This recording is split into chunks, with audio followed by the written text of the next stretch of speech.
One of the common themes throughout this chapter has been that we make implications in our speech that need to be inferred by the hearer. The question in the digging deeper portion of the chapter is whether this ability to understand inferences is dependent on mind reading, or whether it's grounded in more general cognition or some linguistic trait that's not related to mind reading. Interestingly, we see on page 468 that people with autism are impaired in their ability to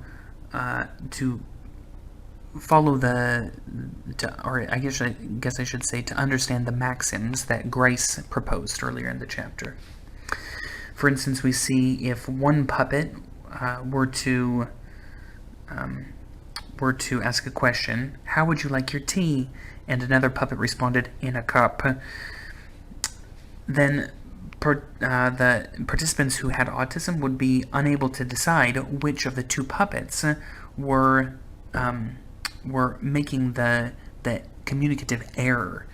Another example presented in the text here is if one puppet were to say, "What is your favorite program on television?" and the other puppet were to say, "My favorite is sandwiches," then these kids with autism can't differentiate which one of the puppets is breaking the rules of communication, these maxims. Instead, they will pick arbitrarily between the two puppets because they can't tell which one is following the rules of communication and which one's not. So this suggests that they're not really that great at some things, but then additional studies have found that people with autism are just as good as neurotypical individuals in other areas. For instance, in the second column on the same page, 468, we see the example of some tuna or fish.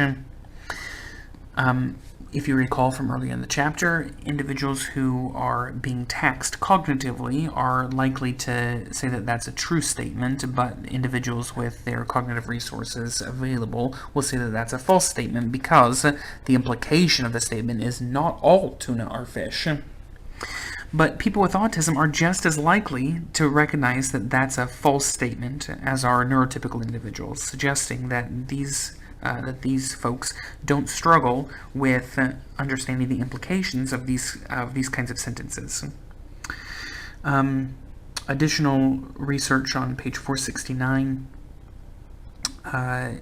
talks about the use of pronouns in little scenarios. For instance, near the bottom of that first column, we see Diana went to the store. She bought bananas for the cream pie she was planning to make. In this situation, there's only one actor, so the pronoun must be applying to Diana. But in the second situation, we see Diana went to the store with Clarice.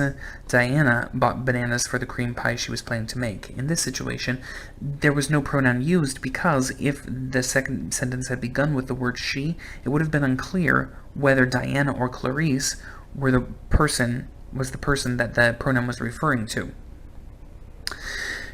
Interestingly, originally researchers thought that would suggest that that people, when avoiding the use of a pronoun, that they were anticipating the mind of the hearer, that they were anticipating the ambiguity and trying to avoid problems. But later research suggested that might not be so. For instance, look at the top of the column on page 469. We see here the example, Diana went to the store with Michael. Diana bought bananas for the cream pie she was planning to make. Here, the pronoun she could have been easily used at the beginning of the second sentence instead of saying Diana, because there were two participants in the first sentence, but only one was a female, the other was a male.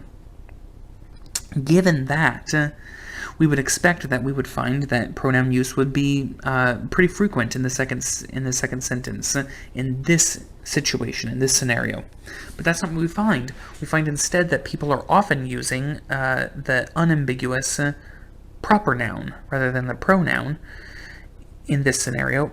And the reason why we think that might be is because participants are have a cost to their cognitive conceptual model.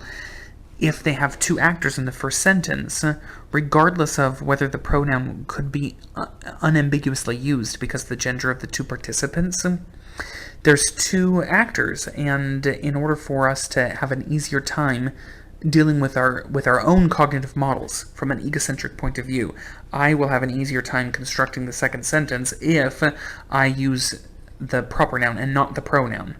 That's what people are doing, and they're not taking into consideration the needs of the listener.